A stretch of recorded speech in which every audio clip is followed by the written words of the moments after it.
Good afternoon, everybody. It's a great pleasure to welcome Ramaa, Geetha, and Usha here. It's a very different colloquium, and the first thing they told us, they don't need an LCD projector. So the difference begins there. And second, I think a very important difference is that you have a confluence of music, dance, and poetry and literature coming together. In fact, I am a hardcore salesman by DNA. So when I saw the title Bond with the Bard, I kept saying, Bharati ka naam kidhar hai? Because according to me, the name Subramania Bharati is the puller. I must tell you why I am so fond of titles like this. So there was this very important cricketer to whom I had to write a mail, and I knew that he will delete it if he doesn't see it. So I started by saying Vishwanathan, who is his buddy. So the minute he read Vishwanathan, he had to read the rest of the mail. So in the same way, I thought Bharati should be there, but then I realized that bonding with the bard is such a more evocative, nicer, genteel, much more alluring title. Love the title, therefore, and one learns all the time. Dance, music, and poetry coming together. And let me add two personal touches. I come from a village which is not very far from Etayapuram, which is the birthplace of Subramania Bharati. Number two, my mother brought me up, kept on saying Bharati is great. I said, why is he great? He said he died 20 years before our independence, and yet he wrote all our freedom celebratory songs, so that on 15th August 1947, Tamil guys didn't have to scramble around trying to create freedom songs. You could straight away sing Aduvome, Paduvome and all that kind of stuff. That's the first personal touch about Etayapuram, my native place, and my mother telling me about Bharati, and I promised her that I will read and understand Bharati before I get too old. The second personal point is that Usha and I go back a long way, and Usha's husband in fact goes back a much longer way, because I and Rajagopalan were classmates. And I think the best thing Raja did is to get married to Usha. He can argue as much as he wants, I don't care. But he's not here. Ramaa here is a Bharatanatyam dancer, and there is Geetha, who learns incidentally from Neela Ramgopal. Neela Ramgopal is somebody I have come to know very well, because on the radio in the morning at 8 and in the evening at 6, I listen to 100.1, and every 5 or 6 days she will come in her forbidding tone, trying to teach a poor soul music for 15 minutes. Usur tagobeku and all that kind of thing. Alli usur tagobeku and all that. So that's what she does. But what a wonderful opportunity and a great thing that you learn from a maestro like Neela Ramgopal. All this coming together, I think, for a very different and enjoyable colloquium. Over to you guys.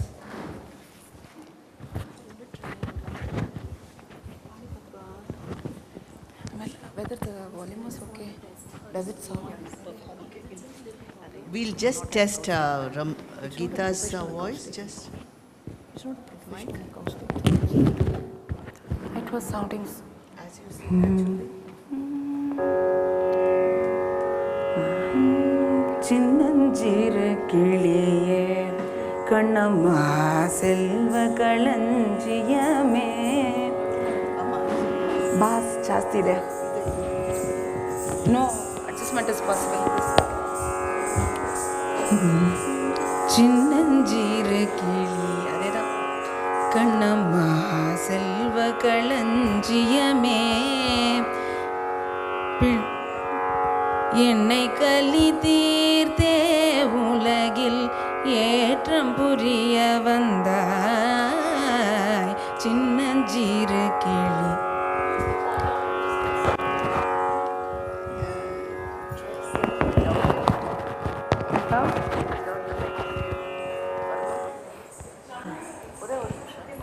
இன்னும் கிட்டக்குவா? Here, this one. சின்னஞ்சிறு கிளியே கண்ணம்மா செல்வ களஞ்சியமே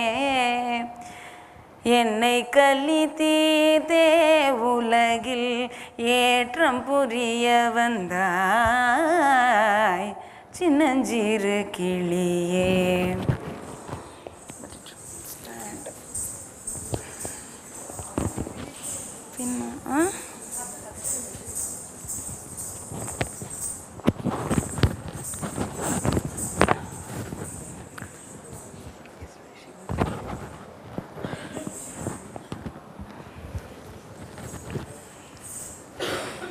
Thank you, Giri, for a very nice introduction, and thank you so much to APU and Giri, of course. I forgot to introduce in all that jest and all that.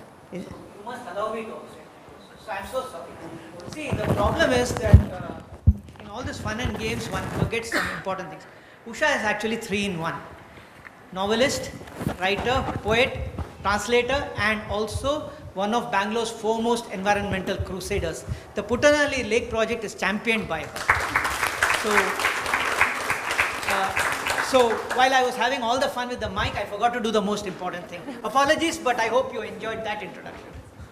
I think you remembered when I thanked you for the introduction. But thank you so much, all of you, for coming here. 2 o'clock post lunch is perhaps not a very good time, so we shall try to keep you awake and engaged. We have done this performance, this confluence of 3 kinds of presentations on Bharati's work at various venues. But you are an enigma as far as we are concerned. I don't know whether you are here because you like poetry, you like dance, you like music, or maybe you just like Bharati, as Giri just said. How many of you know Bharati's poems? Raise your hands, please. That's a lot of hands. In fact, I had this doubt because this gentleman in light bluish shirt already fired questions at us. Are you going to present this song? No. That one? No. This one? No. So 3 strikes down. Sorry, but I hope in today's presentation, at least 1 or 2, maybe more, of the songs that you know we will be able to present today. As I said, we got together to make this presentation. I was introduced to the magic of the Mahakavi quite early in life. When I was about maybe 8-9 years old, it was very typical that somebody or the other is singing Bharati or songs, or in concerts, or on radio, even in films. And I was very lucky that my neighbor was a very good singer.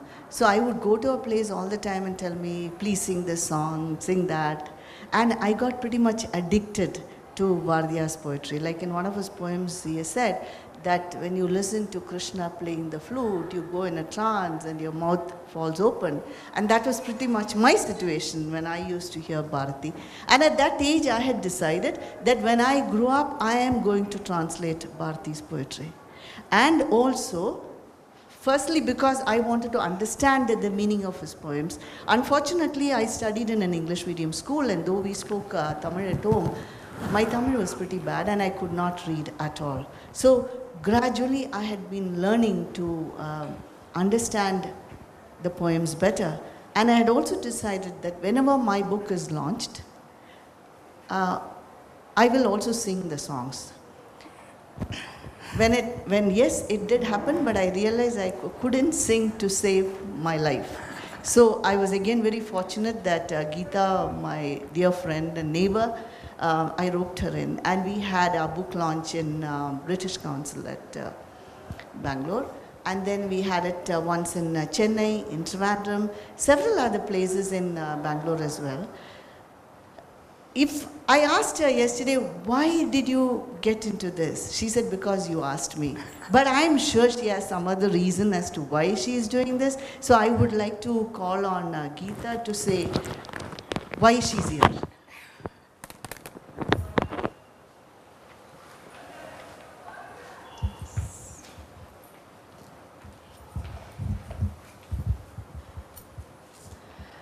Good afternoon.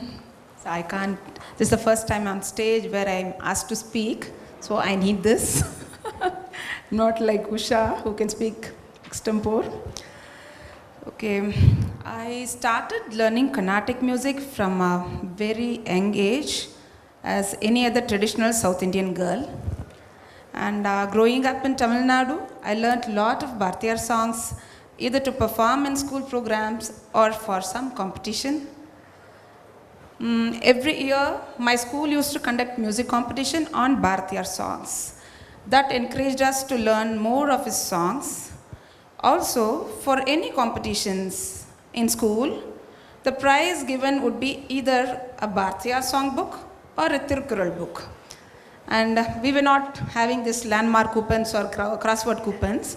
So we were 4 of us at home. So at least one book every year. One of Bharati or Thirukural will be at home, new. And also for, as a child or as I was growing up as a teenager, I used to be so impressed with the songs, just as a musician. And as I was growing, I used to like the simplicity in the words and the lyrics, which was written by Bharati. But today, when I sing these same songs, what strikes me most is the relevance of the messages even now. Whatever the poem is about, take patriotism, women's liberation, call to youth, about nature, or a devotional song, I'm able to connect so easily and completely. I'm sure all of us would do that. And I'm very privileged to be here, and all the more enjoyed the practice session with Usha and Ramaa. Enjoyed the practice session more, and hope you also enjoy. Thank you. So Geetha and I became the team. And the first time the British Council book launch that we had, today on this occasion we were rearranging the chairs. But on that day, it was the British Council, so very select audience, and one lady came up and said before the program began, she said, look, I'm a dancer and I know some of Bharatiya's songs, so can I dance? So that dance aspect honestly had never struck me. So I said, sure. And she was wearing a salwar kameez, so she firmly tied the dupatta around like this. And her name is Rekha Raju. She runs a dance school in Bangalore. I didn't know any of that. I didn't even know her name. Anyway, so that day we had chosen some common songs, or rather popular songs. So it was a beautiful impromptu performance, Geetha for the first time was singing to somebody, dancing, and well, I was out of it because I was reading my translations in English. And it was honestly an extremely well-received, well-conceived by accident program. And from then on, we decided we will make dance a major component of our presentations. And but Rekha lives somewhere else near Indranagar or beyond, and it was not possible for us to have these rehearsals. Every time you can't piggyback on the impromptu-ness of the program. We want to do proper rehearsals. And again, we were extremely fortunate that Ramaa lives in the same colony in the next block. We knew that she was a very accomplished dancer, and so dropped the word, and yes, we got the answer. So I would like, Ramaa is an excellent choreographer, and I would like her to say a few words about.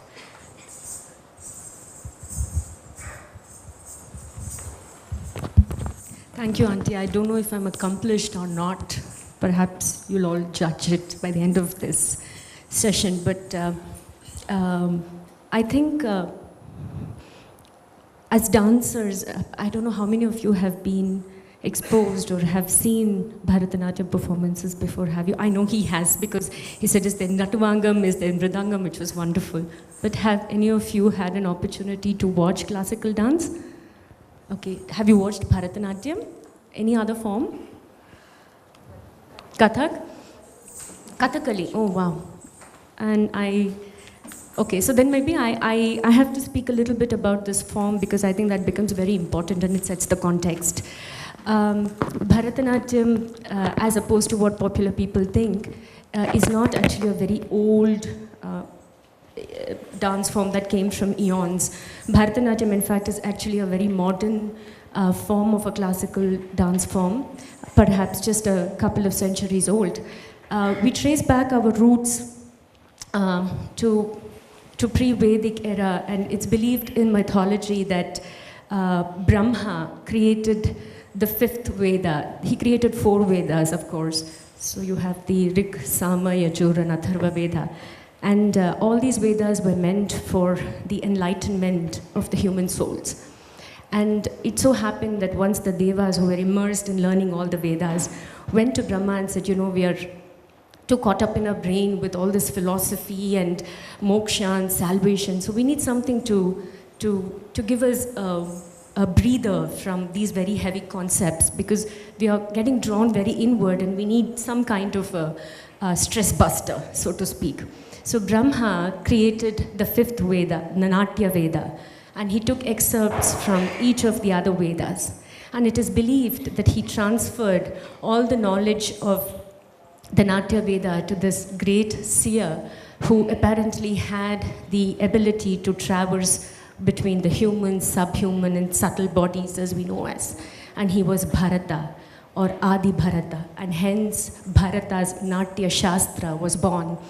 Natya Shastra is actually a great treatise which does not talk only about classical dance, but is Natya is actually theatre, it's dramatics. So it involves dance, it involves music, it involves poetry, it involves audience, it involves costumes, lights, designs, and beyond all, it involves the nuanced aspect of what each of us human beings can do through these various components to try and get into our self, to our core.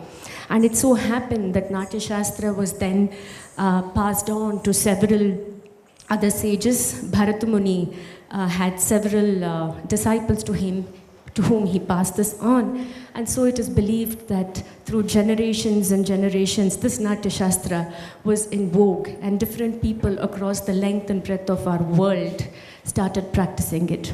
And special mention to the Asian region, where you will even today find a lot of similarities between our Indian classical dance and a dance in Indonesia or Japan or Russia.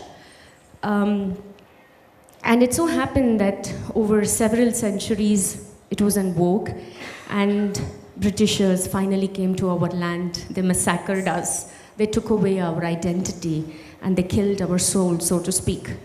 And with that, a whole part of history was rewritten, and our classical dancers, and practitioners were also massacred. Their souls were massacred, so to speak.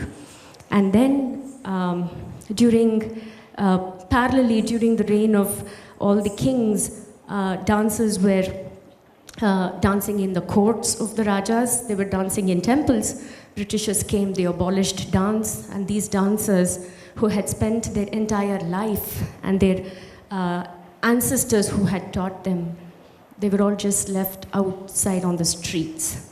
And then for a living, they had to go from house to house to start teaching their dance.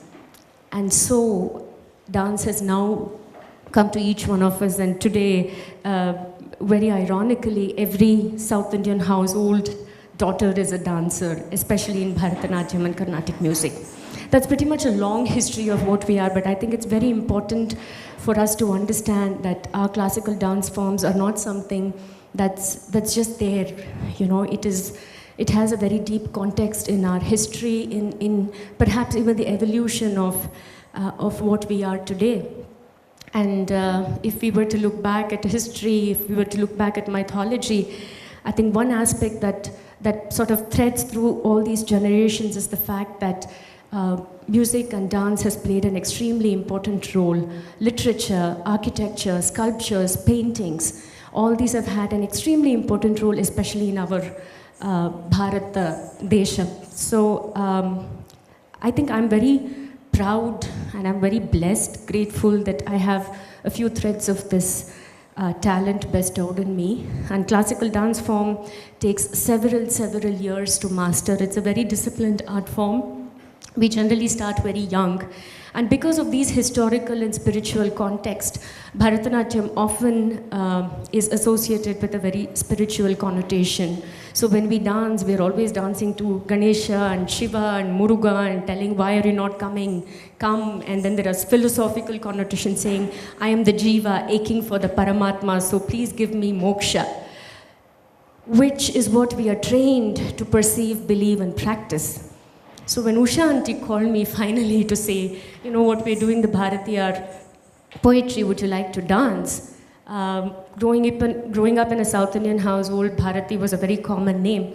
But I think what struck me the most in Bharati's poetry was the nowness of his poems, of his music, and of what he had perceived when he wrote these poems.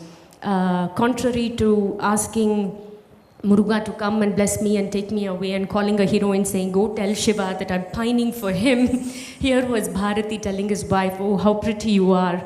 You know, come, let us talk, and come, let's look at the moon. I don't know how many of us actually look at the moon, but Bharati did that very often. And then, and his poetry resonates so much with the current social economics, greediness that all of us are going through. So to me, Bharati opened up a lot of possibilities with my own dance form, to be able to relate to an ancient dance form with the nowness and the resonance of his poem, his simple words, was a great experience. So this is, sorry, a very long introduction, but I hope it sets the context to what we all want to present to you. And if there are any questions, I think all three of us would love to answer after the session is over.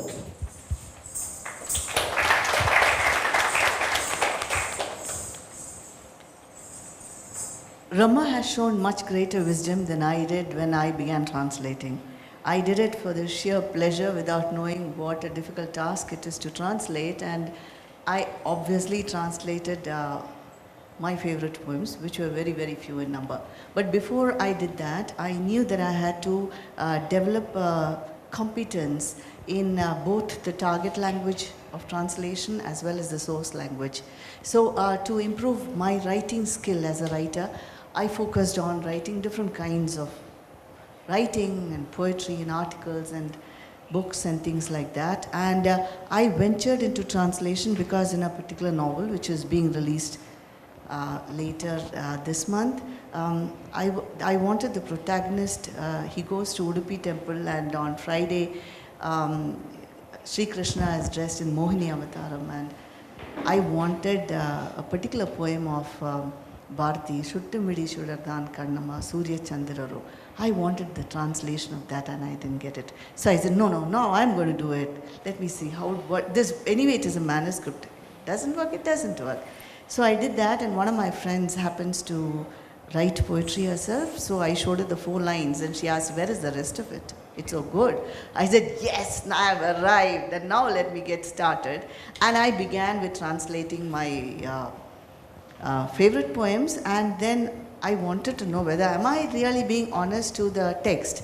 So Geetha's husband happens to write short stories in Tamil, and it was actually through him that I got to know her, and he was my sounding board, my mentor. I don't know what all I can say about how well he has guided me in doing this.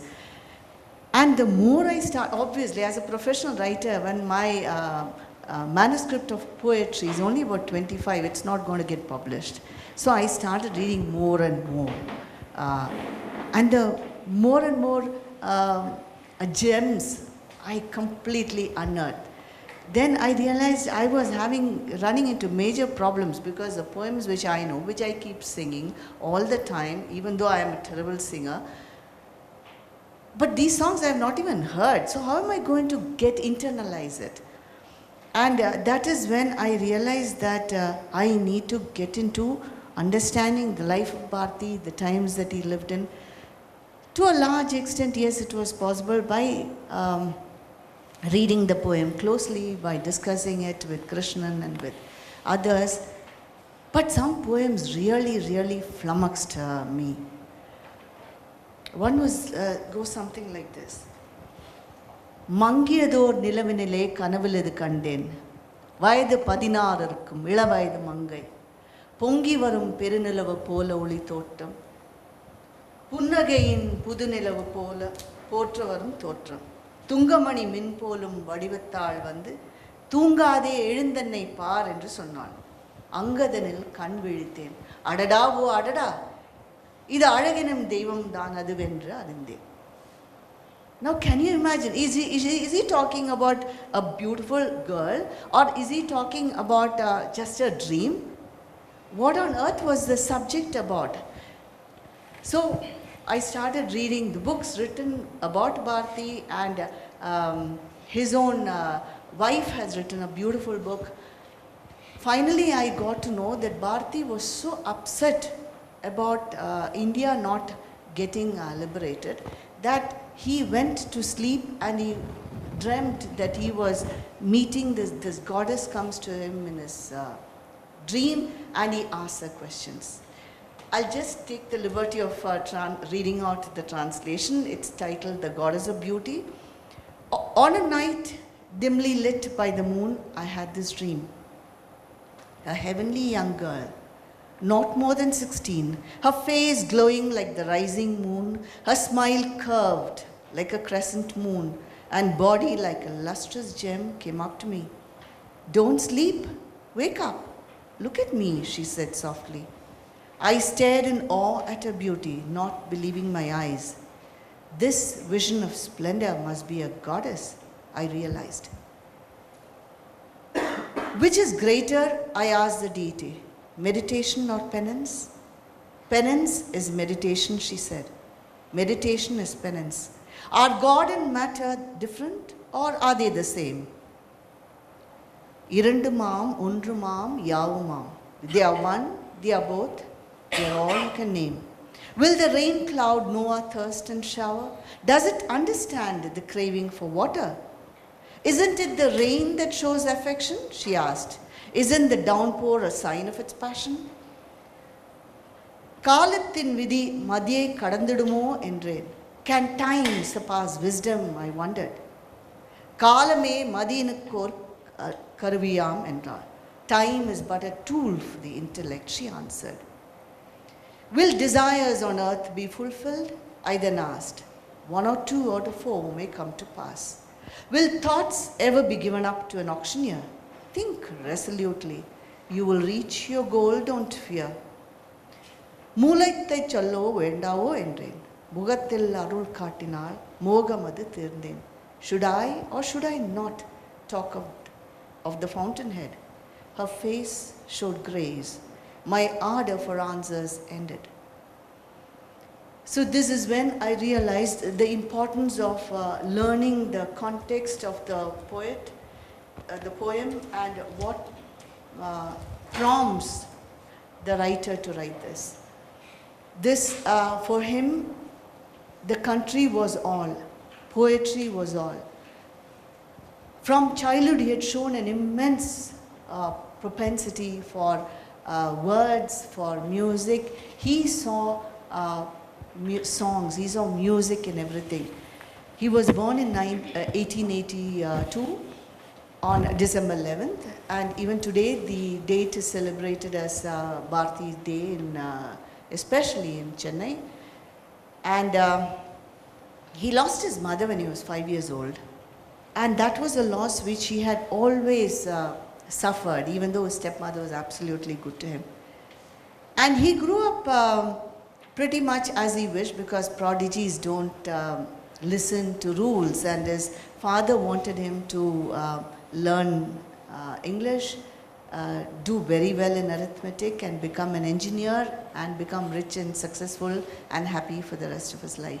But Bharati, what he wanted to do was to look out at the window, not paying attention to the teacher, see the leaves fluttering, and see the birds, and generally get lost in the music of nature, in the trilling and wobbling of birds in the forest, in the music of the wind as it rustles through the leaves, in the laughter of the rippling river and cascading falls, in the ever-swelling waves of the blue ocean, in the passionate lyrics of girls deeply in love, in songs that drip with honey, in notes that melt the heart, in the sing-song of farmers as they draw water, in the ancient chants of women as they grind corn, in the country notes of those who powder limestone, in the catchy little ditties of women working in farms, in the tinkling of bangles on maidens' arms, in a circle as they dance, clapping their hands,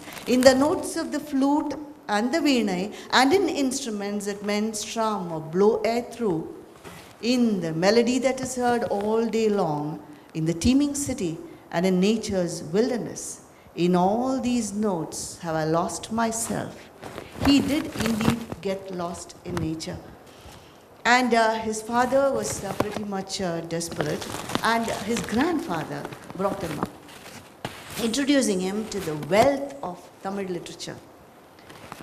So it was a dream come true for Bharati, because he could simply get immersed in literature to his heart content. He thought his father did not know that Bharati, he was actually he was called Subbaya at that time. The Bharati is not really his name, named by his parents, but it is an honorific, it's a title bestowed on him. It happened that, as I said, Bharati would sneak off to the Ettayapuram Maharaja's court and listen to the assembly of scholars.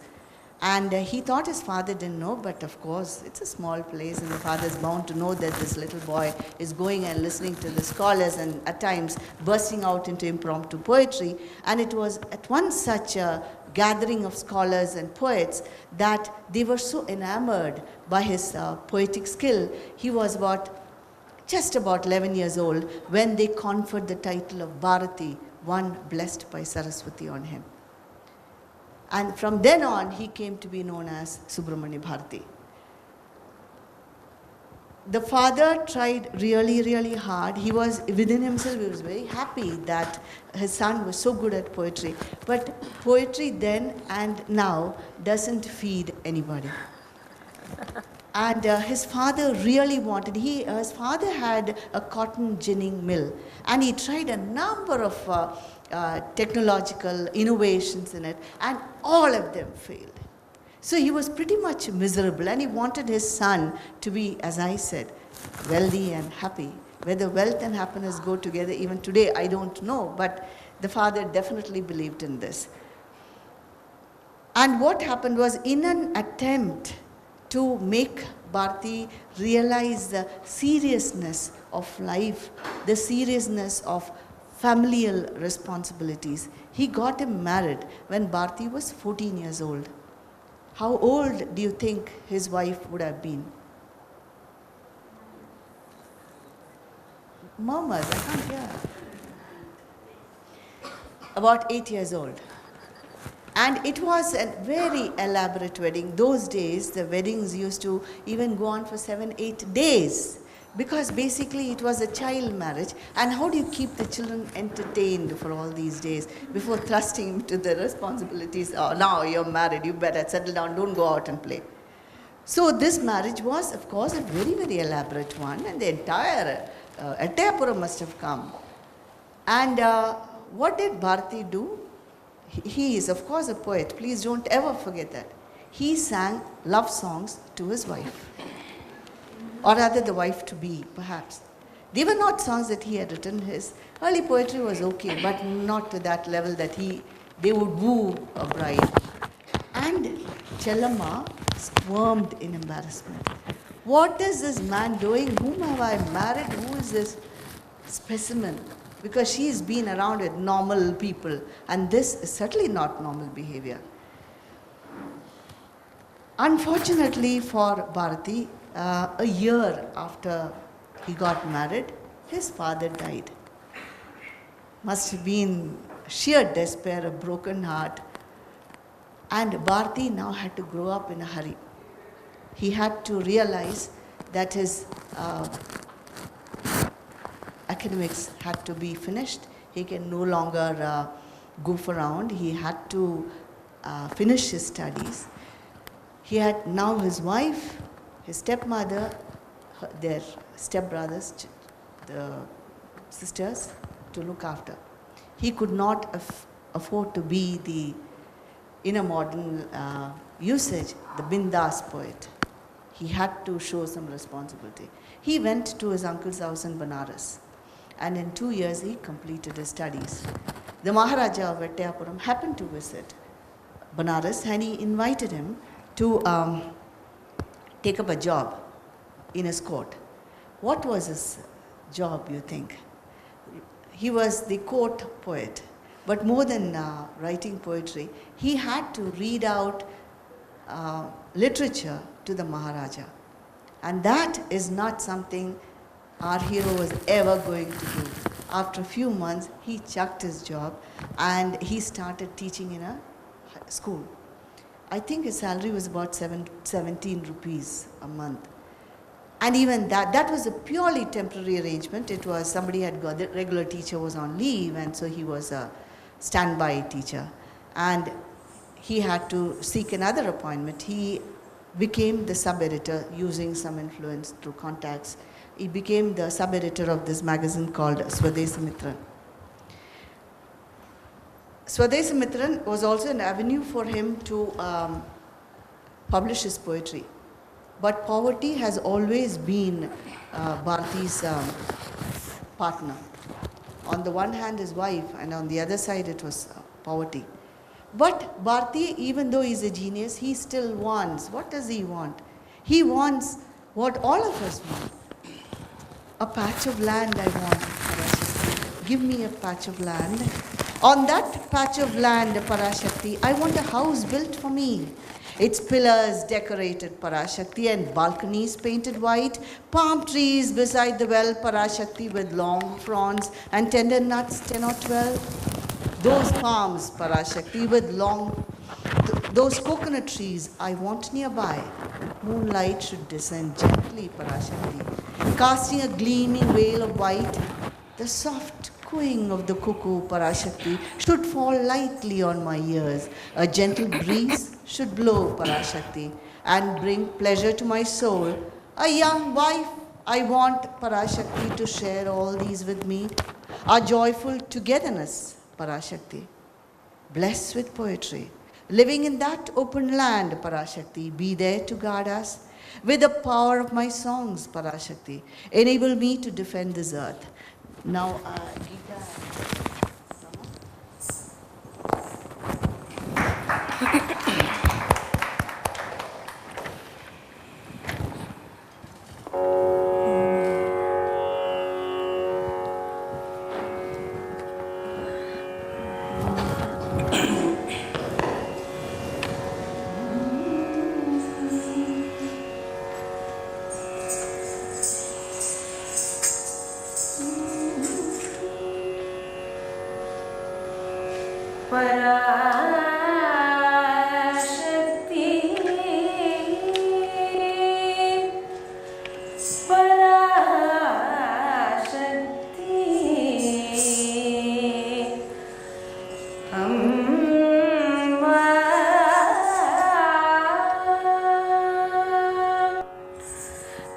காணி நிலம் வேண்டும் பராசக்தி காணி நிலம் வேண்டும் காணி நிலம் வேண்டும் பராசக்தி காணி நிலம் வேண்டும் அந்த காணி நிலத்திடையே ஓர் மாளிகை கட்டித்தர வேண்டும்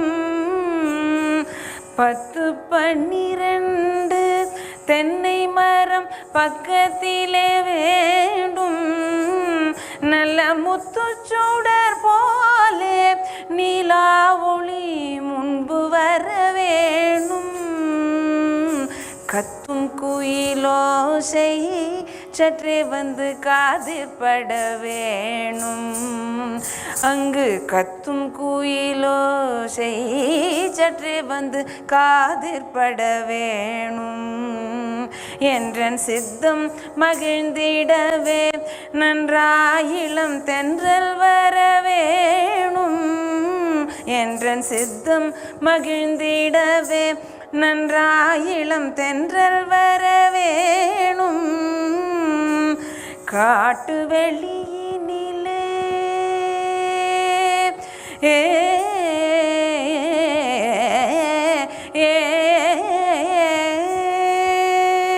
காட்டு வெளியினிலே அம்மா நின்றன் காவலுற வேணும் காட்டு வெளியினிலே அம்மா நின்றன் காவலுற வேண்டும் என்றன் பாட்டு திறத்தாலே இவ்வையத்தை பாலித்திட வேணும் என்றன் பாட்டு திறத்தாலே இவ்வையத்தை பாலித்திட வேணும், காணி நிலம் வேண்டும், பராசக்தி காணி நிலம் வேண்டும், காணி நிலம் வேண்டும், பராசக்தி காணி நிலம் வேண்டும்.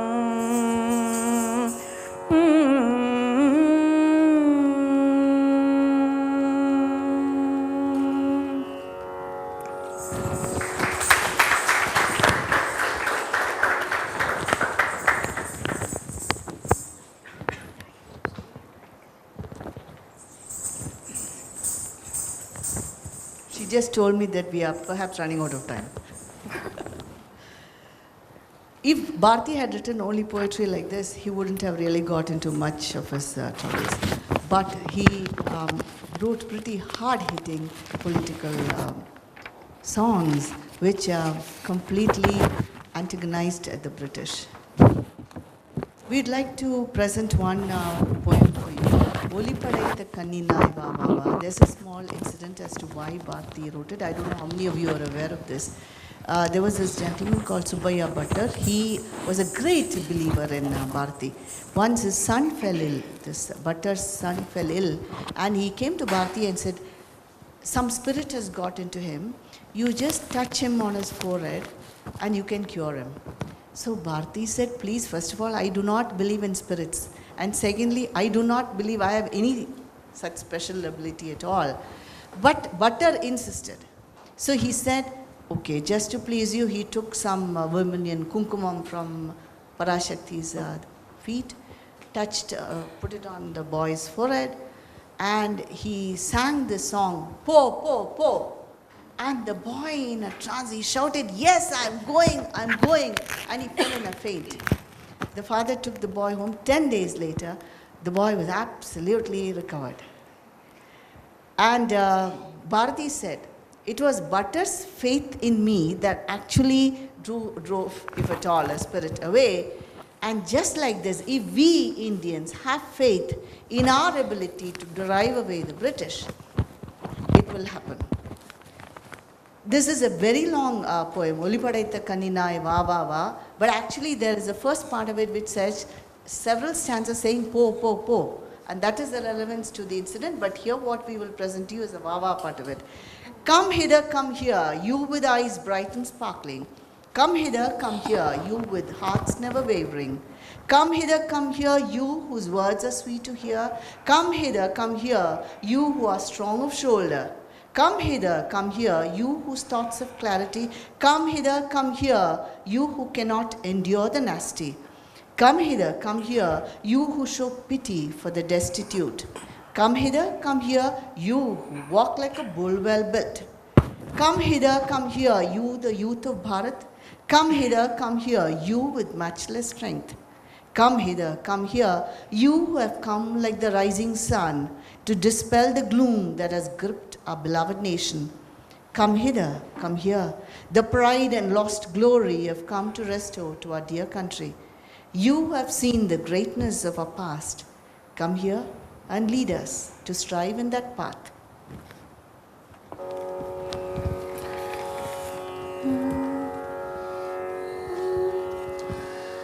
ஒளிபடைத்த கண்ணினாய் வா வா வா, உறுதி கொண்ட நெஞ்சினாய் வா வா வா, களிப்படைத்த மொழியினாய் வா வா வா, கருணை கொண்ட தோழினாய் வா வா வா, தெளிவு பெற்ற மதியினாய் வா வா வா, சிறுமை கண்டு பொங்குவாய் வா வா வா, எளிமை கண்டிறங்குவாய் வா வா வா, ஏறு போல் நடையினாய் வா வா வா, இளைய பாரதத்தினாய் வா வா வா, எதிரிலா பலத்தினாய் வா வா வா, ஒளி இழந்த நாட்டிலே நின்றேறும் உதய ஞாயிறொப்பவே வா வா வா.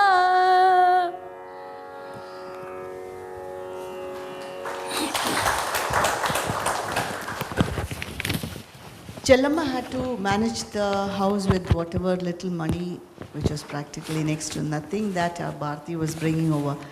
But there was a very deep affection. She had long outgrown the sense of who is this man that I married, because she learned to recognize the genius that her husband was. And for his part, Bharati was inspired by her to write some of the most beautiful romantic poetry. And this particular one, I really think it's one of the poems, songs a young man or young woman would sing to each other. All embracing, Pai Molini enakku. All embracing radiance you are to me. I am the eyes that help you see. You are the dripping nectar from the honeycomb. I am your foraging bee. So innumerable are your virtues, I have no words to describe them. Kannamma, my precious, you are the glow from the vault of the heaven. You are the veena to me. I am the finger that strums the tuned string. You are the pendant adorning my neck. I am your new diamond sparkling. Wherever I look, what do I see but the blazing luster of your regal eye? Your esteemed highness, my queen, you are the bedrock of my life. You are the pouring rain to me, I am the dancing peacock to you. You are the thirst-quenching drink, I am the cup that holds it to you. You glow with the light of knowledge. Your face reveals its power. Your beauty is so flawless, Kannamma, it makes the mouth water. You are the light of the full moon, I am the sea surging to you. You are the perfect key in music. I am the melody of the tune. Intensely though I think, no one thought can capture you fully. The vision of my eyes, you are Kannamma, you are so lovely. You are the fragrance wafting everywhere. I am the blooming flower. You are the meaning of my words. From your lips a speech I shower. Shining stars so full of love, how do I tell your beauty in words? My divine being, you are a blend of qualities of such high worth. You are the love of my life. I am the luring force of attraction. You are the wisdom behind everything. I am the cause of action. In the state of enlightenment, you are the sweet taste of bliss. You, the unheard song, you are the embodiment of goodness. You are the lodestar in the sky, and I am the cool moon to you. You are the acme of bravery, I am the thrill of success to you. If on earth the pure pleasures of heaven you personify, my beloved, you are the elixir sweetening my mind.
பாயுமொழி நீ எனக்கு பார்க்கும் விழி நான் உனக்கு பாயுமொழி நீ எனக்கு பார்க்கும் விழி நான் உனக்கு தோயும் மது நீ எனக்கு தும்பியடி நான் உனக்கு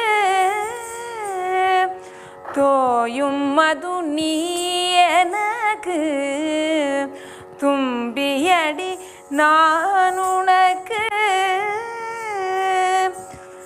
வாயுரைக்க வருகுதில்லை வாழி நின்றன் மேன்மையெல்லாம் தூய சுடர் வானொளியே சூரை அமுதே கண் கண்ணம்மா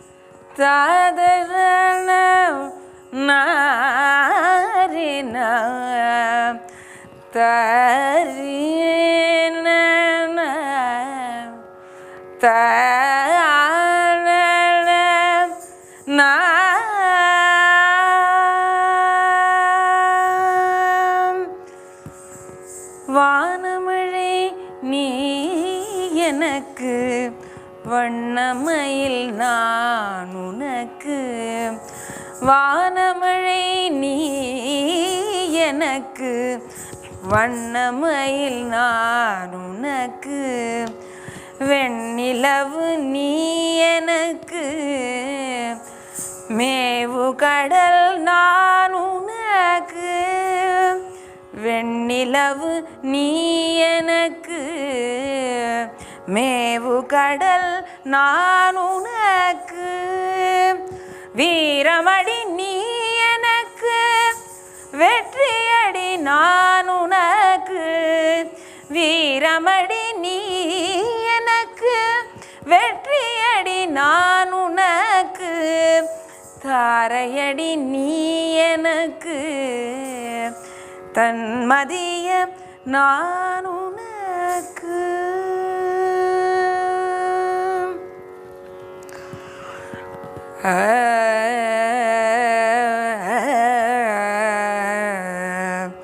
தரண தரண தரே தரே தரண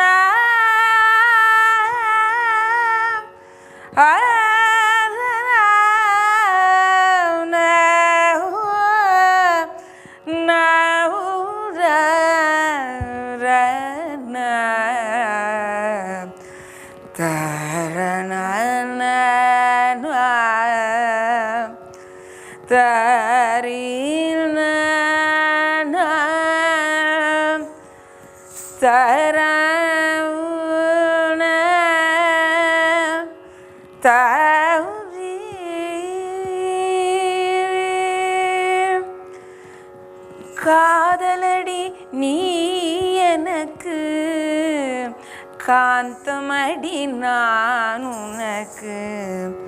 காதலடி நீ எனக்கு, காந்தமடி நான் உனக்கு. வேதமடி நீ எனக்கு, வித்தையடி நான் உனக்கு. வேதமடி நீ எனக்கு, வித்தையடி நான் உனக்கு. போதமுற்ற போதினிலே பொங்கி வரும் தீஞ்சுவையே, நாதவடிவானவளே நல்ல உயிரே. Kannamma Kannamma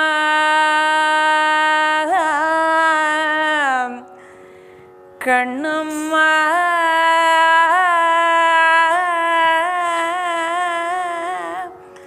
Kannamma.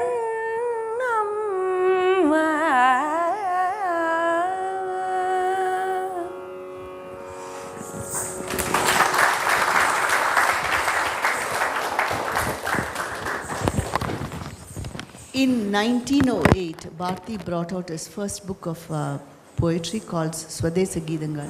You can imagine what it would be, songs of freedom, and that caught the attention of the British, who set out a warrant to arrest Bharati. And his friends prevailed upon him to flee Bharat, to flee India. And as advised by his friends, Bharati moved to Pondicherry. He was to spend 10 years there, which was on the personal front, one of the most difficult times of their life, family life, because his little source of income had dried up. And Chellamma and their 2 children, they had 2 daughters by then, they were living there. But as a poet, he completely flourished. Every time Bharati was literally chafing at the bit. He wanted to get back to India, where he wanted to do his bit to energize his fellow countrymen to hit back at the British. So once what happened was, when Bharati was home, somebody came home, and Bharati was also terribly short-tempered, and his wife did not have the confidence. She didn't want to ask, "Who are you and why have you come?" So she opened the door for this man who went up with Bharati, and they had a very long talk, and Bharati left the house without telling Chellamma anything at all. And he never came back. For the hours went past and there was no sign of Bharati, and Chellamma was getting totally worried. Quite late into the night, Bharati came back. He was brought back by one of their friends. The friend told Chellamma that the man who had come, visited Bharati and taken him away, was a police informer. He had told Bharati, the arrest warrant against you has been lifted and it is now perfectly all right for you to go back to Bharat, to India. And actually Bharati believed him, and he was going back with the informer. When the friend saw them going, they were almost at the border, and he stopped. He recognized the man as the informer, police informer. He stopped the vehicle and brought Bharati back. A few days later, this man had what Chellamma thought the audacity to come back again. The man came, he fell at Bharati's feet and begged for forgiveness. Chellamma was absolutely red with fury. How dare this fellow come here? Bharati saw her so angry, and he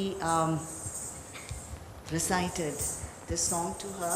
We are actually going to do a little bit of an experimentation, and Ramaa is going to dance to the English recitation, that too.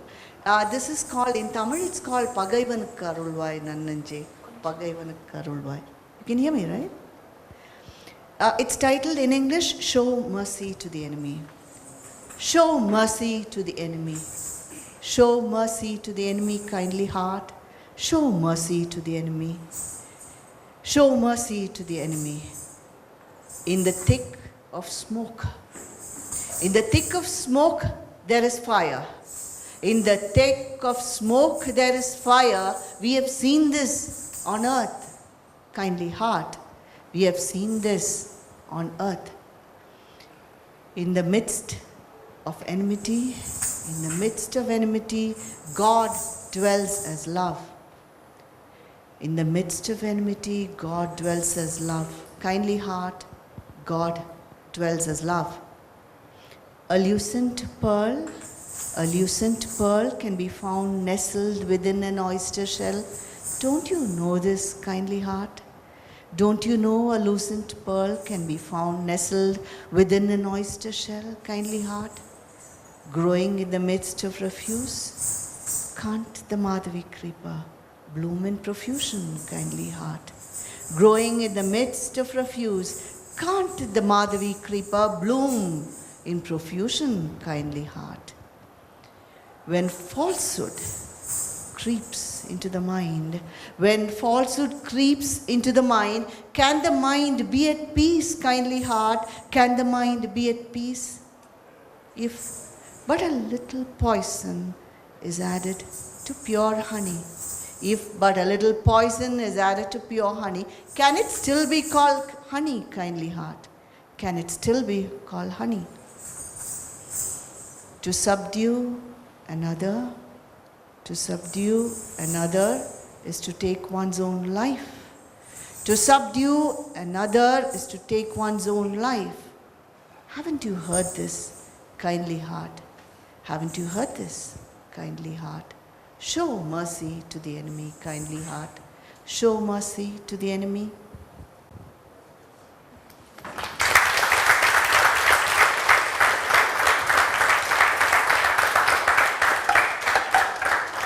As I just mentioned, the 10 years that Bharati spent in Pondicherry were, for a poet, the best years of his life. In one particular year, 1912, he wrote his major works. He wrote Panchali Savadam, he wrote Kuil Paattu, and he wrote Kannan Paattu. Kannan Paattu is a set of 23 lyrics where Kannan Srikrishnan is not always presented as God, but as a lover, as a servant, as a disciple. You would have heard this song, Ingirdo Vandan, Idai Jadi Naan Endran. That's one of those songs in the Kannan Paattu. And this one, it's called Kannan and Kadalan. Roaming, the English is, of course, Kannan, my lover, searching for him. Roaming in a trackless, dense forest. திக்கு தெரியாத காட்டில் உன்னை தேடி தேடி இளைத்தேனே. Roaming in a trackless, dense forest, I grew weary searching for you. Tall trees looming all around, fruits rich and exotic, bamboo groves obstructing my view, rippling rivers gliding and snaking in a trackless, dense forest, radiant flowers that ignite passion, a sea of leaves as far as eyes can see, the bewildering crisscross of springs, thick menacing bushes bearing thorns in a trackless, dense forest. Deer with large, endearing eyes, tigers roaring, raising fear in my heart, birds singing songs of love, lazy snakes stretching their sinuous length in a trackless, dense forest. The royal lion prowling fearlessly, the elephant trembling at its roar, the timid fawn fleeing quickly, the wise frog eluding their rushing feet in a trackless, dense forest. Tired to the bone, I swayed and stumbled, my eyes closed in desperate exhaustion, when staring at me brazenly stood a hunter, spear in hand, in a trackless, dense forest. How ravishing you are, he leered. Girl, you're driving me mad. My dearest darling, how I desire to embrace you. Why do you lie so lifelessly? Get up. We'll cook and eat finely chopped meat. I'll bring you a pick of the sweetest fruit and we'll drink some heady liquor, he said. The wild-eyed hunter ripping my soul apart with his gleaming eyes. Stepping away, my hands held together, I spoke thus to the cruel hunter. I fall at your feet, my brother. Please don't frighten me. Is it right to even look at one who is already married? You, don't preach to me. I want only you, my pretty nymph. I'm reeling under your spell as if intoxicated on some potent old wine. As soon as I heard these words, Kanna, I screamed and swooned. And in no time, it seemed, I opened my eyes to see you before me, Kanna.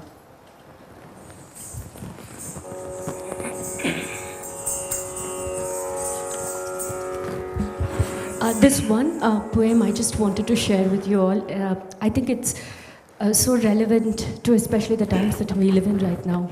I don't want to rake up the Nirbhaya story again, but I think this one poem, Wandering in the Dark Forest, is so true to each one of us here, male or female. I think we live in very lusty times and a very dangerous time. And while we were doing this poem and the dance, what struck me most was the value of poetry like this. Just like the heroine in that poem, each one of us often wander away in nights, either to work or something, and we are caught by these hunters, whoever they are, lurking around in the corner. Fear grabs us instantly. We are scared, we don't really know what to do. But I think classical dance forms, poetry, somewhere instills a certain amount of faith and hope.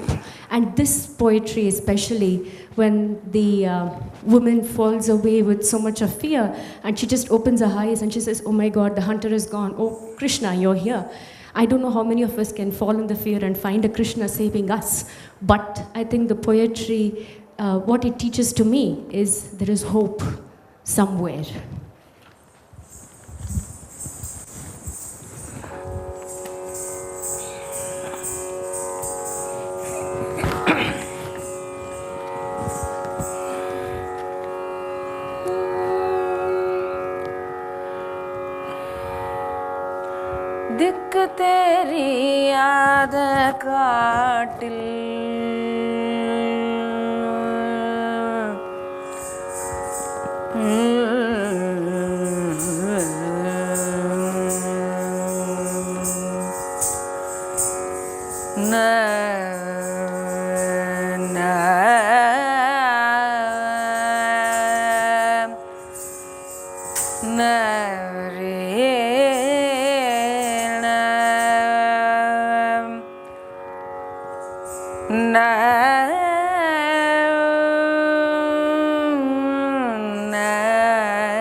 திக்கு தெரியாத காட்டில் திக்கு தெரியாத காட்டில் திக்கு தெரியாத காட்டில் உன்னை தேடி தேடி அலைந்தேனே திக்கு தெரியாத காட்டில் உன்னை தேடி தேடி அலைந்தேனே திக்கு தெரியாத காட்டில்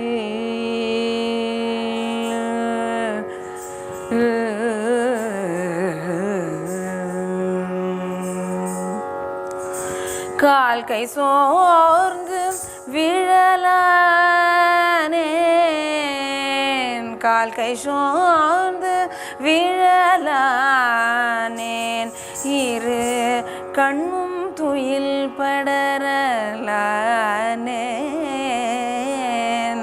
கண்ணும் துயில் படரலானேன்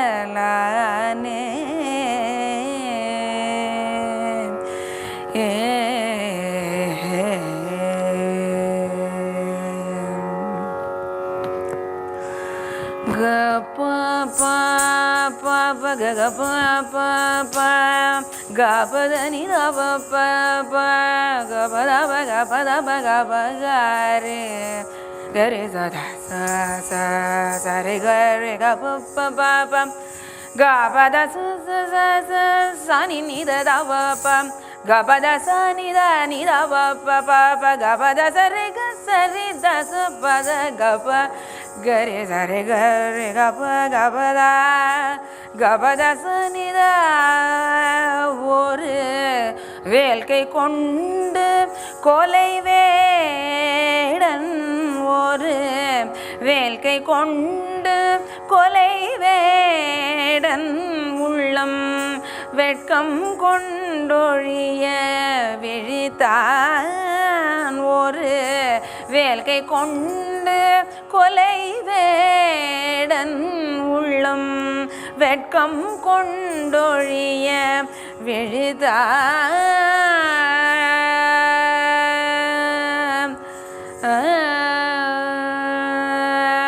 பெண்ணே உனதழகை கண்டு மனம் பித்தம் கொள்ளுது அடி பெண்ணே உனதழகை கண்டு மனம் பித்தம் கொள்ளுது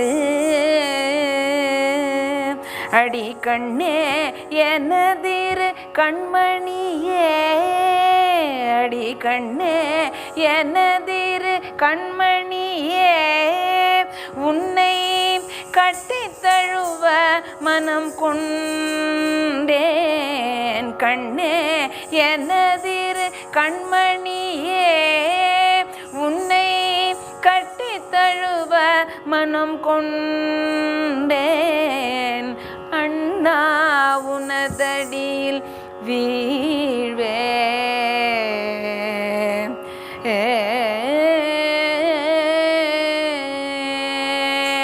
அண்ணா உனதடியில் வீழ்வேன் என்னை அஞ்ச கொடுமை சொல்ல வேண்டா அண்ணா உனதடியில் வீழ்வேன் என்னை அஞ்ச கொடுமை சொல்ல வேண்டாம் கல்யாணம் செய்துவிட்ட பெண்ணை பிறன் கல்யாணம் செய்துவிட்ட பெண்ணை உன்றன் கண்ணார் பார்த்திடவும் தகுமோ பிறன் கல்யாணம் செய்துவிட்ட பெண்ணை உந்தன் கண்ணார் பார்த்திடவும் தகுமோ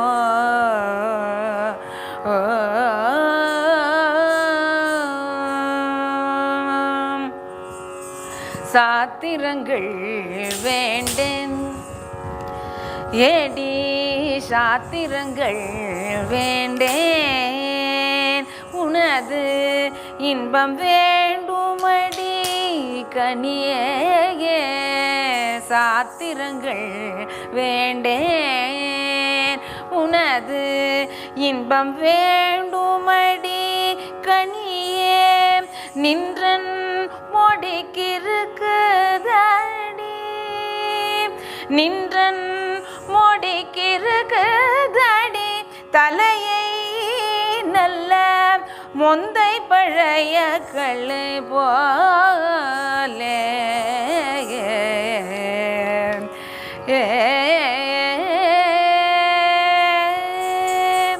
காதால் இந்த உரை கேட்டேன் அட கண்ணாவென்று அலறி வீணேன்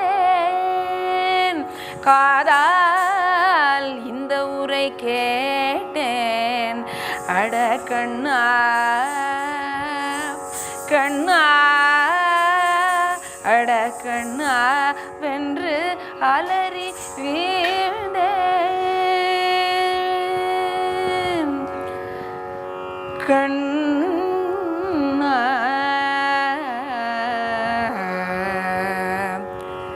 கண்ணா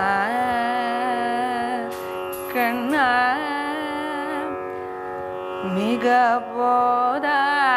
போதாகவில்லை மிக போதாகவில்லை இதற்குள்ளே மிக போதாகவில்லை இதற்குள்ளே என்றன் போதன் தெளிய நினை கண்டேன் என்றன் போதம் தெளிய கண்ணா கண்ணா நினை கண்டேன்.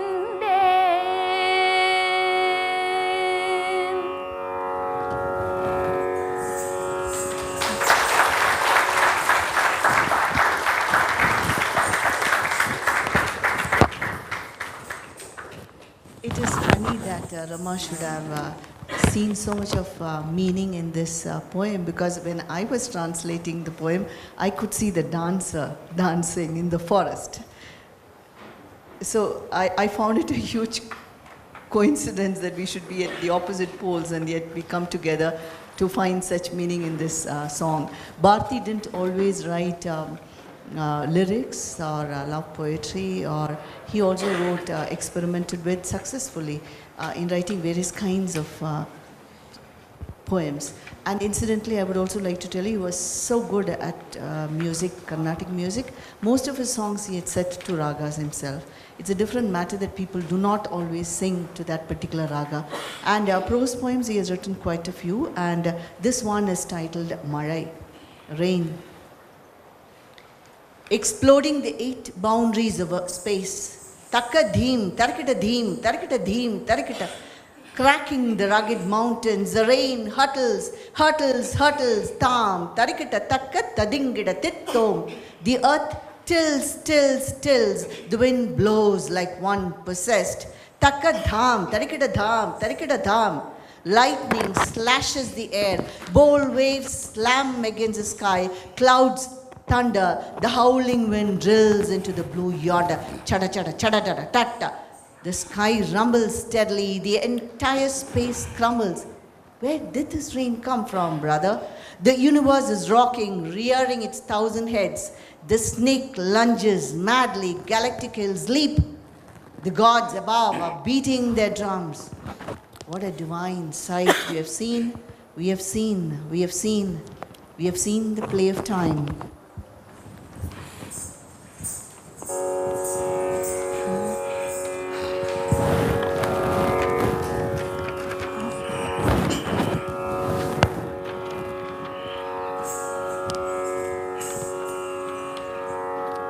திக்குகள் எட்டும் சிதறி சிதறி திக்குகள் எட்டும் சிதறி தக்க தீம் தரிக்கிட தீம் தரிக்கிட தீம் தரிக்கிட தீம் தரிக்கிட திக்குகள் எட்டும் சிதறி தக்க தீம் தரிக்கிட தீம் தரிக்கிட தீம் தரிக்கிட தீம் தரிக்கிட திக்குகள் எட்டும் சிதறி சிதறி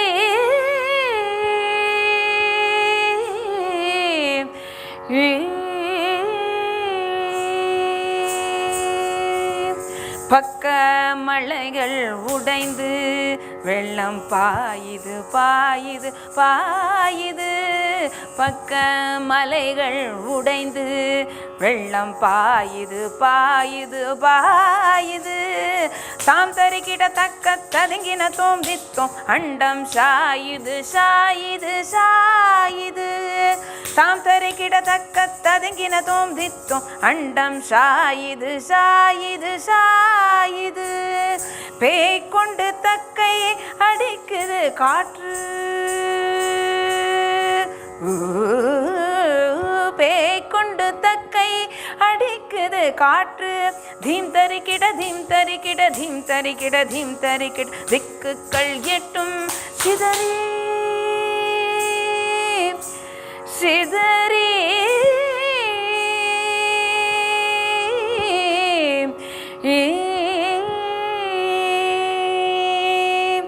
வெட்டி இடிக்குது மின்னல் கடல் வீர திரை கொண்டு விண்ணை இடிக்குது வெட்டி இடிக்குது மின்னல் கடல் வீர திரை கொண்டு விண்ணை இடிக்குது கொட்டி இடிக்குது மேகம் கூ கூவென்று விண்ணை இடிக்குது காற்று கொட்டி இடிக்குது மேகம் கூ கூவென்று விண்ணை குடையுது காற்று சட்டச்சட சட்டடடா என்று தாளம் கொட்டி கணைக்குது வானம் சட்டச்சட சட்டடடா என்று தாளம் கொட்டி கணைக்குது வானம் எட்டு திசையும் இடிய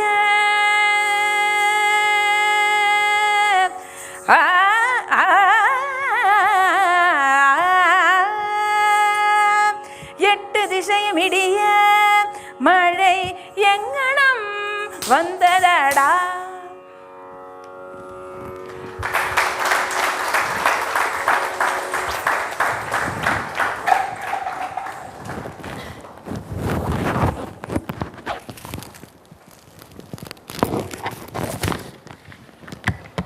As you can imagine, Bharati started off with saying the supreme in nature, poetry in nature, and he was deeply religious, especially a great devotee of Parashakti, and he acknowledged the supreme being in everything.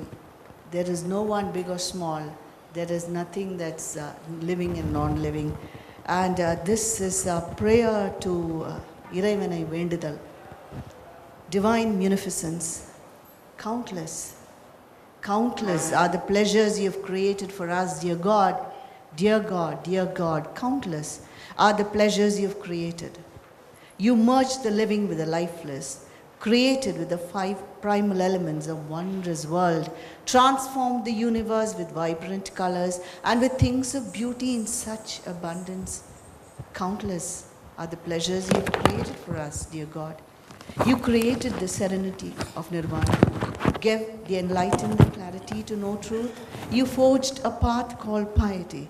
We bow to you, dear God, our Supreme Lord, Parama, Parama, Parama.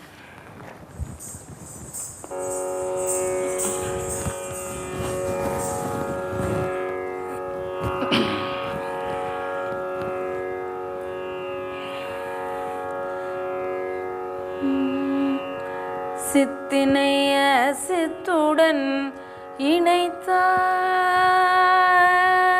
சித்தினைய சித்துடன் இணைத்தாய், அங்கு சேருமை பூதத்து வியனுலகமைத்தாய்.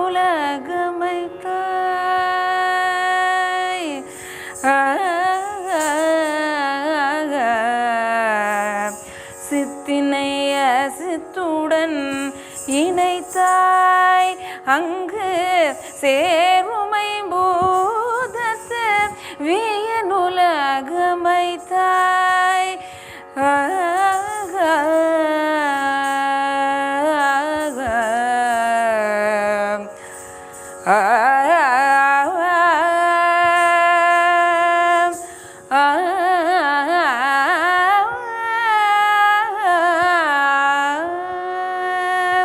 சித்தினைய சித்துடன் இணைத்தாய், அங்கு சேருமை பூதத்து வியனுலகமைத்தாய். அத்தனை உலகமும் வர்ண களஞ்சியமாக பல பல நல் அழகுகள் சமைத்தாய். அத்தனை உலகமும் வர்ண களஞ்சியமாக பல பல நல் அழகுகள் சமைத்தாய். எத்தனை கோடி இன்பம் வைத்தாய் எங்கள் இறைவா, இறைவா. முக்தி என்றொரு நிலை சமைத்தாய், அங்கு முழுதினையும் உணரும் உணர்வமைத்தாய்.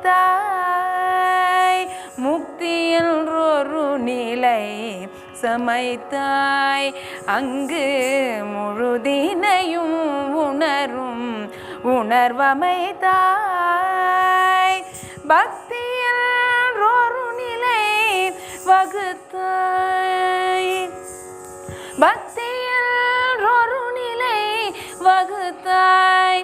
எங்கள் பரமா பரமா பக்தி என்றொரு நிலை வகுத்தாய். எங்கள் பரமா பரமா பரமா. எத்தனை கோடி இன்பம் வைத்தாய் எங்கள் இறைவா, இறைவா, இறைவா.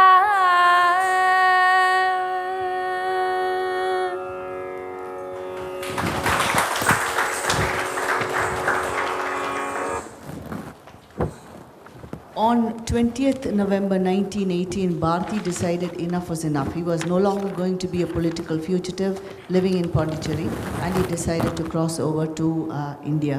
At Kadalur, he was promptly arrested and put in jail for about a month. And his friends bailed him out, and he went to live in his wife's village at Kadayam. And he didn't like it one bit, but Kadayam also incidentally is very famous for its Ramar temple, and he continued to write lots of poetry. And this particular Rama Navami day, musicians would all gather from all over the place, and they would go in a procession singing songs in praise of Rama, but mostly the songs were in Telugu. And once the lead artist singer did not come, and the singers started saying, oh, we are always singing the same songs of which we don't understand the meaning. And Bharati heard this and he composed on the spot a poem which I am sure you would have all heard, Kakai Chiragindle Nandalala. I'm not going to recite it, we are not going to sing, I'm just telling you about it. But what happened was from Kadem, and yes, they went on singing this song, Tikul Virale Vaital Nandalala. And people came out of the houses saying, what is this new song we are hearing? And that song became hugely popular. And it remains so till this date. In November 1920, Bharati went back to Madras in the same job that he began with, sub-editor of Swadesamitra. That was, for the year that was perhaps the best time of his life. He wrote a lot and manuscripts were piling around him, and he found it extremely difficult to publish his poetry because, remember, it was still British India and the British were still looking out for him, and people, his own well-wishers, were scared to publish his works. And he wanted his poetry to be available as easily as a matchbox, because he was writing for the common man in a language that would be understood by the man on the street, and the manuscript was piling around him, and there was no way by which he could publish his poetry. In July 1921, he was living in near the Parthasarathi temple in Triplicane, and he was in the habit of going to the temple every day, being such a religious person, and feeding the elephant. On that particular day, he went to the elephant to feed it, and people there said, no, don't go near it, it isn't must. Its eyes were red, it was restless, but Bharati said, that elephant knows me and I know the elephant, he won't do anything to me. He couldn't be more wrong, because he went to feed the elephant, it grabbed him in its trunk and threw him down. It would have stamped him, but for Bharati's friend, a tiny little man called Kovalai Kannan, who literally went between the feet of the elephant and pulled the poet to safety. Years of deprivation, the shock of having of the near-death experience, they took their toll on the poet. And on September 11th, he passed away. He was 39 years old. What we would like, in 1949, the government of Madras finally recognized what a genius he was, and they bought the copyright from his family and gifted it to the public. Any printer, any publisher can publish Bharati's poems. Anyone can translate the poems without getting anybody's permission. What we want to take away from him as a man, as a poet, we cannot in any way come near his genius. But what we can take away from him is his zest for life, his quality of seeing good in everybody, wishing good for everybody. Rightly enough, this poem is aspirations. May our minds be firm, speech pleasant, and thoughts pure. May we grasp the attainable. May our dreams come true. May we reap quickly the fruits of our effort. May we earn wealth and joy, fame on earth. May our eyes open, steady be our labor. May our women be unfettered. Our fertile land, a heaven on earth. May truth prevail. May the Almighty God guard us all. Om, Om, Om.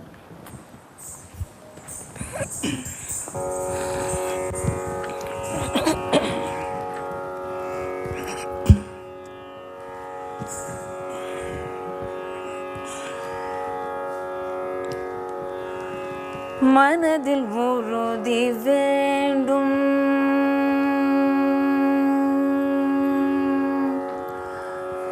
மனதில் உறுதி வேண்டும், வாக்கினிலே இனிமை வேண்டும், மனதில் உறுதி வேண்டும், வாக்கினிலே இனிமை வேண்டும், நினைவு நல்லது வேண்டும், நினைவு நல்லது வேண்டும், நெருங்கின பொருள் கைப்பட வேண்டும், மனதில் உறுதி வேண்டும், கனவு மெய்ப்பட வேண்டும், கைவசமாவது விரைவில் வேண்டும். கனவு மெய்ப்பட வேண்டும், கைவசமாவது விரைவில் வேண்டும். தனமும் இன்பமும் வேண்டும், தரணியிலே பெருமை வேண்டும். மனதில் உறுதி வேண்டும், கண் திறந்திட வேண்டும். காரியத்தில் உறுதி வேண்டும், கண் திறந்திட வேண்டும். காரியத்தில் உறுதி வேண்டும். பெண் விடுதலை வேண்டும், பெண் விடுதலை வேண்டும். பெரிய கடவுள் காக்க வேண்டும், மண் பயனுற வேண்டும், மண் பயனுற வேண்டும். வானகம் இங்கு தென்பட வேண்டும், வானகம் இங்கு தென்பட வேண்டும். உண்மை நின்றிட வேண்டும், உண்மை நின்றிட வேண்டும். ஓம் ஓம் ஓம்.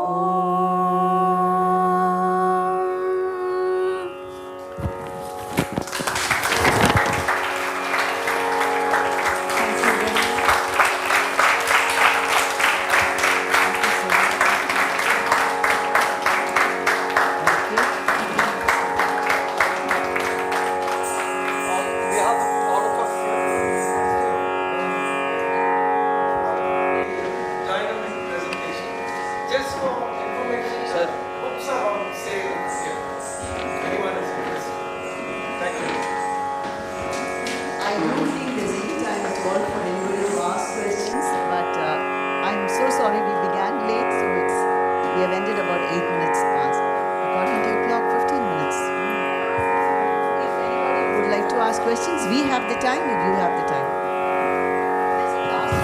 Please vanish.